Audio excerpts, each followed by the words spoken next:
Selamat malam. Di sini saya mau menjelaskan tentang tugas pendidikan agama Kristen. Sebelumnya perkenalkan, nama saya Agung Aprianto. Saya dari Universitas Pancasakti Bekasi. Di sini saya mau menjelaskan tentang soal manusia dan agama. Dan di bawah ini adalah soal-soalnya. Yang pertama, pandangan Alkitab tentang siapakah manusia terdapat pada. Di sini ada pilihan esai A, B, C, D. Yang pertama Kejadian 1 ayat 2, yang B Kejadian 2 ayat 3, yang C Kejadian 3 ayat 4, dan yang D Kejadian 4 ayat 5.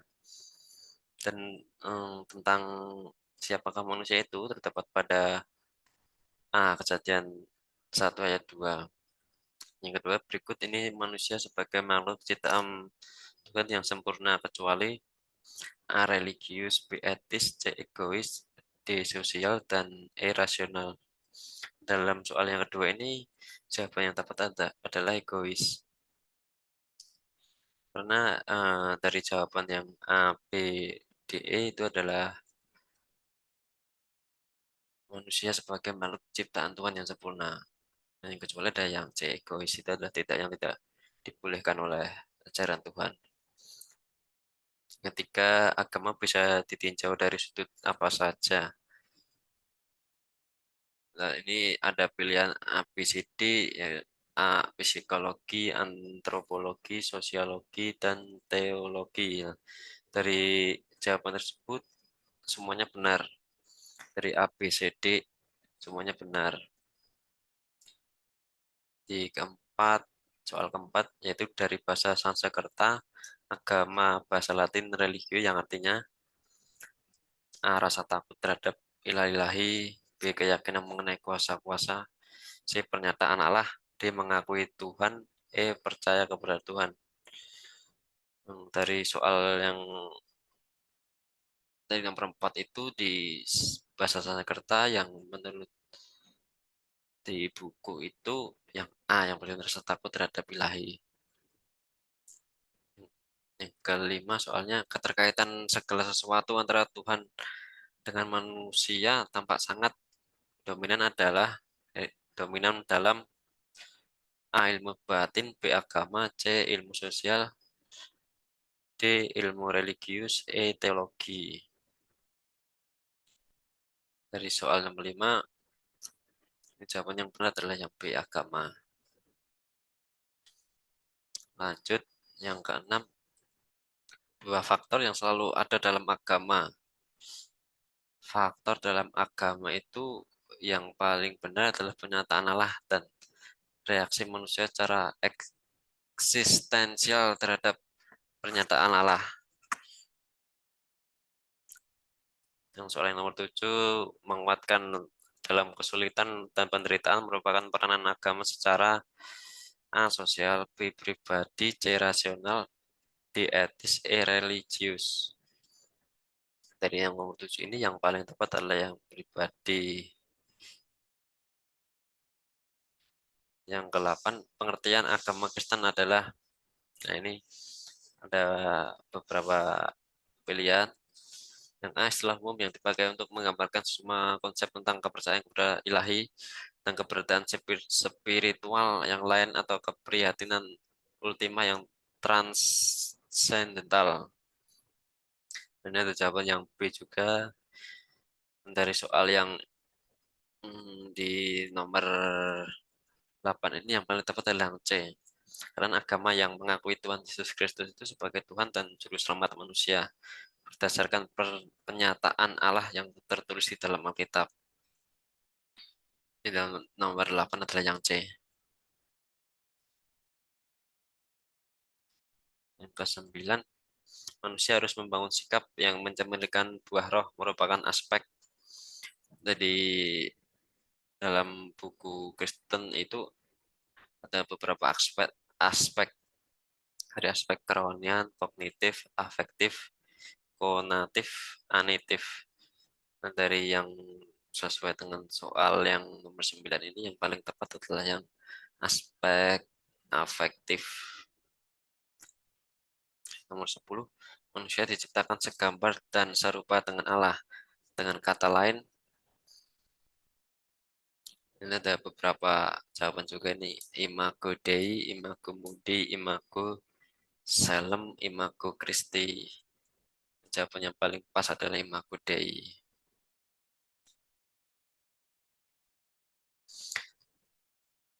Dan yang kedua adalah tentang posisi manusia dalam kitab Perjanjian Lama dan Baru.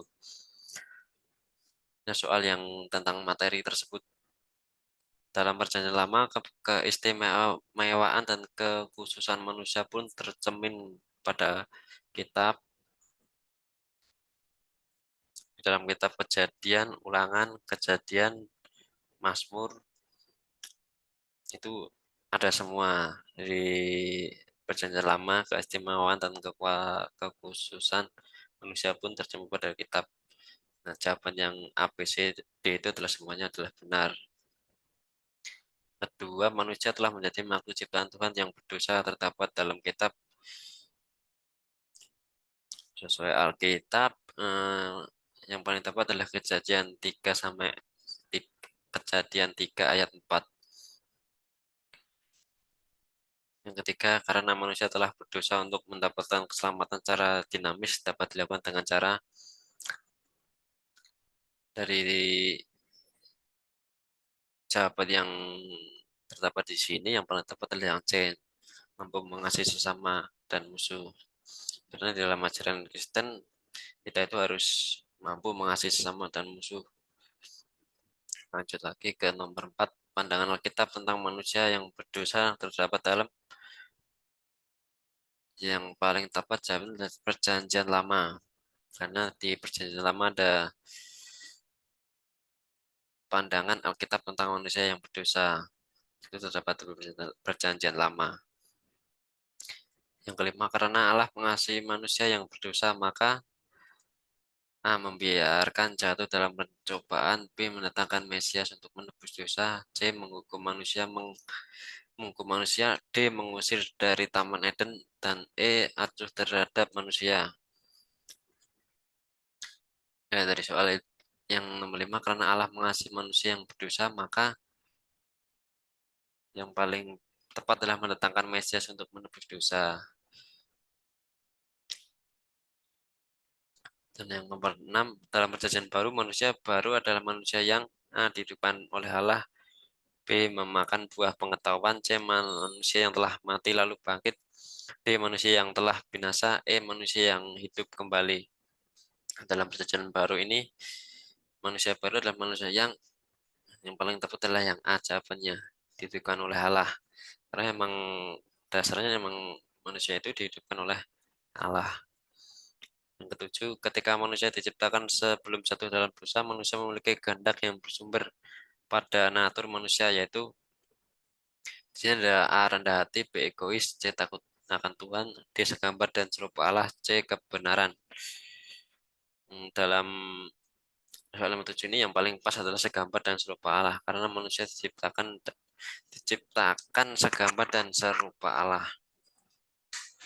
8, contoh dari keselamatan yuridis adalah A. Teologis, B. Gnosis, C. Memperoleh pengampunan dosa, C. Sosiologis, E. Fisiologis. Dari soal nomor 8, keselamatan yuridis adalah yang C. Memperoleh pengampunan dosa. Yang ke-9, manusia sebagai murid Kristus memiliki komitmen untuk bertumbuh dewasa serupa Kristus melalui hal di bawah ini kecuali. Nah, di dalam soal ini adalah yang kecuali. Yang kecuali itu adalah yang D, tidak dapat mengontrol diri, karena jawaban yang A, B, C, E adalah uh, sebagai murid Kristus yang memiliki komitmen untuk bertumbuh. Yang ke-10, menerima Yesus sebagai Tuhan dan Juru Selamat menjadikan manusia kembali menjadi makhluk A. Sosial, B. Politik, C. Ekonomi, D. Bermartabat, dan holistik, E. Holy Spirit. Dari soal nomor 10, menerima Yesus sebagai Tuhan dan Juru Selamat, menjadikan manusia kembali menjadi makhluk yang bermartabat dan holistik. Dan yang materi ketiga ini adalah soal etika dan moral sesuai Alkitab. Yang pertama, nomor 1, suatu perbuatan yang dilakukan oleh manusia sebagai pernyataan atau terjemahan dari analisis akal budi dan keputusan batin akan hal yang baik yang sesuai dengan kehendak Tuhan adalah pengertian dari soal yang dijelaskan di atas itu dalam etika Kristen. Karena dalam etika Kristen berbunyi seperti itu. Yang kedua, normal acuan dalam etika Kristen adalah Alkitab yang merupakan firman Allah yang di dalam terdapat di dalam etika Kristen itu hmm, terdapat 10 hukum Taurat. Nah, ini adalah yang jawabannya adalah yang A. Nomor 3, bersifat mutlak karena Allah kita adalah Allah yang tidak pernah berubah, merupakan. Nah, dari soal tersebut ini ada beberapa jawaban: sifat moral, sifat perbuatan baik, sifat etika Kristen, sifat etika dan moral Kristen. Dari soal nomor 3 itu yang paling pas adalah sifat etika Kristen, yaitu yang C. Di nomor 4 ini kategori sistem etika ada A1, B2, 3, 4, 5. Dari yang nomor 4 ini dalam buku Kristen kategori sistem etika itu ada 2. Lanjut ke nomor 5, apapun yang ditelusuri pada karakter moral Allah yang tidak berubah adalah kemutlaqan moral. Contohnya, ini ada jawaban A, ketidakadilan, B, kekudusan, C, ketidakikhlasan, D, tinggi hati, dan E, sombong. Dari soal nomor 5, kita ambil intinya itu moral yang diajarkan oleh Tuhan Yesus itu adalah yang B, kekudusan. Lanjut ke nomor 6, dari mana sajakah sumber bantuan kita dalam pengambilan keputusan etis? Yang jawaban dari A, doa, B, persekutuan, C, Alkitab, D, pengetahuan umum, E, jawaban benar semua.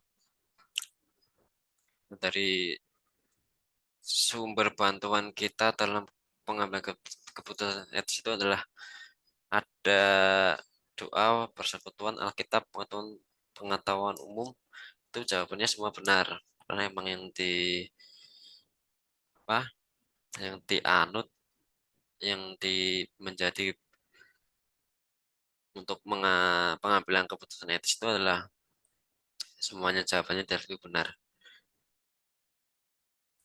Yang ketujuh, imam, tabiat, lingkungan sosial, norma, norma hukum, moral ataupun situasi merupakan faktor dalam untuk mengambil keputusan etis itu harus ada imam, tabiat, lingkungan sosial, norma, hukum, moral ataupun situasi. Itu adalah pengertian dari keputusan etis. 8, etika Kristen bersifat mutlak terdapat dalam Alkitab. Nah, untuk yang soal nomor 8 ini, hmm, soal untuk etika Kristen itu bersifat mutlak itu ditulis pada Alkitab Yakobus 4 ayat 6. Jawabannya adalah yang A. Yang ke-9, etika yang berpusat pada kewajiban adalah A, teleologis, B, deontologis, C, utilitarisme, D, deontologis, E, teologisme. Nah, untuk yang nomor 9 ini yang paling tepat sesuai buku di Kristen adalah deontologis. Yang ke-10, etika yang berpusat pada tujuan adalah untuk yang teologis itu adalah etika yang berpusat pada tujuan. Jawabannya adalah yang A. Dan untuk materi berikutnya adalah soal ibadah dalam kitab Perjanjian Lama dan Baru. Yang dalam soal nomor satu ini adalah kata ibadah sebenarnya berasal dari kosakata Buddha dalam bahasa Ibrani atau ibadah bahasa Arab yang secara harafiah berarti bakti, bakti. Dan untuk jawaban bakti itu ada di huruf B. Yang kedua, tokoh Alkitab Perjanjian Lama yang dianggap sebagai peletak dasar dari ibadah umat yang diorganisir adalah dalam ini tokoh tokoh Alkitab itu yang dianggap sebagai peletak dasar dari ibadah itu adalah Musa. Contoh ibadah dalam Perjanjian Lama kecuali adalah kemah pertemuan, bait suci, kebaktian sinagoge di gereja Mesbah. Dan untuk nomor tiga ini jawabannya adalah yang D karena di perjanjian hanya ada di perjanjian baru sih kalau gereja. Soalnya kalau kemah pertemuan, bait suci, kebaktian sinagoge dan mesbah itu dapat pada perjanjian lama. Keempat, ibadah atau persembahan pribadi kepada Allah pertama kali terdapat dalam kitab. Jawaban nomor 4 ini adalah kejadian 4 ayat 4. Next, lanjut ke soal nomor 5. Ciri utama pada ibadah perjanjian lama adalah pujian, B. Persembahan, sistem persembahan kurban, D. Doa, penyembahan. Nah, untuk yang ciri utamanya dalam perjanjian baru itu adalah yang C. Sistem persembahan kurban. Karena kalau yang di perjanjian baru itu pujian, persembahan itu termasuk dalam perjanjian baru juga. Manakah pernyataan yang ini soal nomor 6 ya, maaf. Manakah pernyataan yang benar tentang ibadah dalam perjanjian baru lah dari ini ada A, B, C, D, E, ini adalah pengertiannya. Ada berbagai pengertian dari yang ada di pengertian ini yang paling tepat adalah yang benar adalah yang C, suatu pelayanan yang dipersembahkan pada Allah tidak hanya dalam arti ibadat di bait suci tapi juga dalam arti pelayanan kepada sesama. Yang C jadinya. Soal nomor 7, untuk terus-menerus memperingati kurban Kristus yang satu kali untuk selamanya, maka gereja mengadakan, ini jawabannya adalah yang A, sakramen perjamuan kudus. Ini adalah untuk memperingati kurban Kristus yang satu kali untuk selamanya dalam di gereja itu seperti apa ya? Kita mengenang Tuhan Yesus saat menebus dosanya manusia. Itu dengan menyimbolkan dengan sakramen perjamuan kudus. Yang nomor 8, ibadah dihayati dalam kehidupan bergereja adalah Yesus sebagai pokok penyembahan melalui nyanyian pujian, doa, pengakuan dosa, mohon pengampunan, mengucap syukur. Nah, ini adalah ABCD ini adalah termasuk apa pokok penyembahan. Jadi yang jawabannya semuanya adalah benar. Nomor 9, kehidupan bergereja itu memberikan persembahan terbaik kepada Tuhan, yaitu di bawah ini kecuali tubuh, B, jiwa, roh, D, hati, harta. Nah, untuk yang jawaban tubuh, jiwa, roh, hati itu adalah semua benar. Karena persembahan terbaik kepada Tuhan itu tubuh, jiwa, roh, hati itu yang patut dipersembahkan oleh Tuhan. Dan yang dalam soal ini kan kecuali. Jadi yang harta. Karena harta itu tidak termasuk dalam apa persembahan terbaik untuk Tuhan. Yang tidak benar. Yang ke-10, pelayanan kepada Allah dengan mempersembahkan seluruh tubuh, jiwa, dan roh dengan aneka tindakan dan sikap penuh hormat dan puja, ketundukan, serta ketaatan dengan penuh ucapan syukur. Nah, itu adalah ibadah yang benar. Ini adalah yang A. Dan materi yang terakhir adalah soal jual beli bisnis dan hutang sesuai Alkitab. Nah, dalam ini ada soal juga ini. Nomor 1, bekerja merupakan anugerah dari panggilan bagi orang Kristen. Itulah sebabnya seorang Kristen harus bekerja, bahkan bekerja dengan giat dan keras. Maka yang menjadi dasar seorang Kristen untuk bisnis adalah hukum hukum kasih. Karena di dalam hukum kasih itu kita itu harus saling mengasihi sesama. Kita tidak boleh apa ya saling menjatuhkan maupun dalam dunia bisnis atau dunia usaha itu kita tetap harus saling mengasihi. Kedua, kegiatan bisnis sebagai aktivitas kerja dan pelayanan terdapat dalam kitab. Nah, dalam kegiatan bisnis itu di Alkitab itu terdapat pada Kejadian 3 ayat 3 ayat 17 sampai 19. Dan itu adalah yang B ini jawabnya benar. Yang ketiga, dalam kegiatan bisnis dan jual beli dalam Alkitab digunakan untuk memuliakan Tuhan. Ini terdapat dalam hmm, jawaban yang C. Karena memang jual beli itu tujuannya tetap sama, yaitu tetap kita itu tetap tujuan untuk memuliakan Tuhan juga, tapi tidak ada untuk kepentingan bersama atau memperkaya diri. Ya. Lanjut next. Di dalam Alkitab ini nomor 4 ada soal Larry Burkett menyebutkan ada beberapa fungsi bisnis Kristen. Dan ini di dalam buku Kristen ada seorang penemu Larry Burkett menyebutkan bahwa di Kristen itu ada bisnis itu memiliki menyebutkan ada 5 fungsi. Jawabannya adalah yang E. Di bawah ini yang merupakan pernyataan yang benar adalah, nah dari ini soal dari jawaban A, B, C, D ini kalau kita perhatikan itu adalah yang paling tepat adalah yang B karena kita tidak boleh menolak orang yang mau meminjam dalam bisnis atau hutang itu orang yang mau meminjam itu tidak boleh kita tolak karena dia itu juga banyak membutuhkan kita itu ya harus menolong. Hutang dalam makna yang keenam, hutang dalam makna metaforis yaitu hutang budi, hutang nyawa, hutang janji, hutang uang. Yang dalam memori ini adalah jawaban A, B, C, D itu semuanya adalah benar.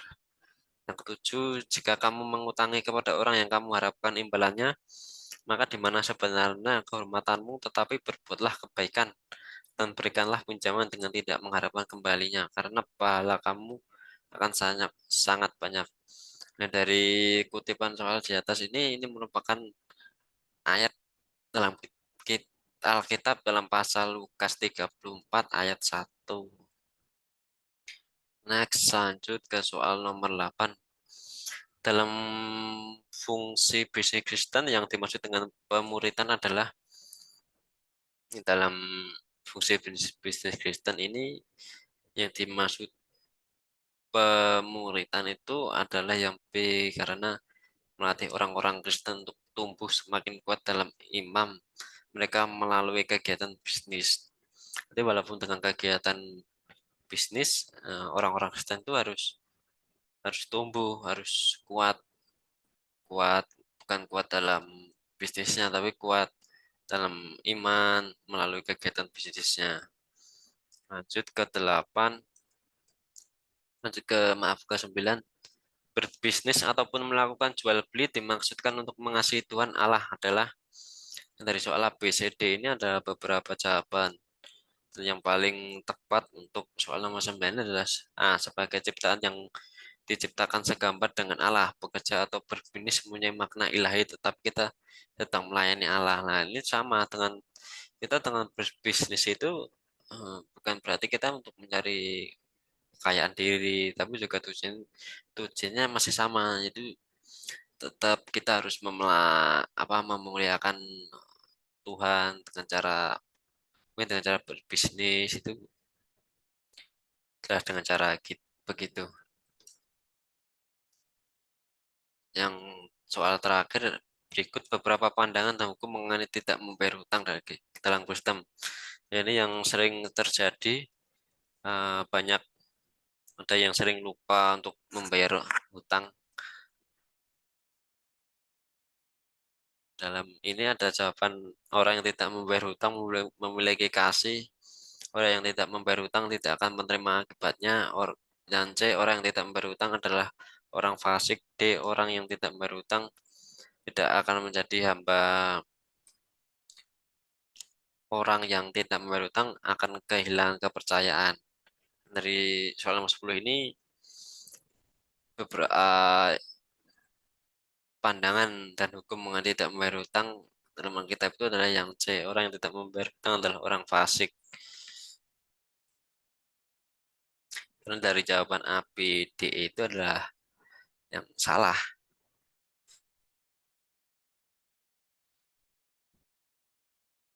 Berikut, berikut tadi adalah eh, apa materi dari saya untuk tugas ujian tengah semester untuk mata kuliah pendidikan agama Kristen. Ada 5 materi itu tadi. Bila mana ada kesalahan atau jawaban yang tidak benar, saya memohon maaf sebesar-besarnya. Terima kasih. Sekian. Selamat malam.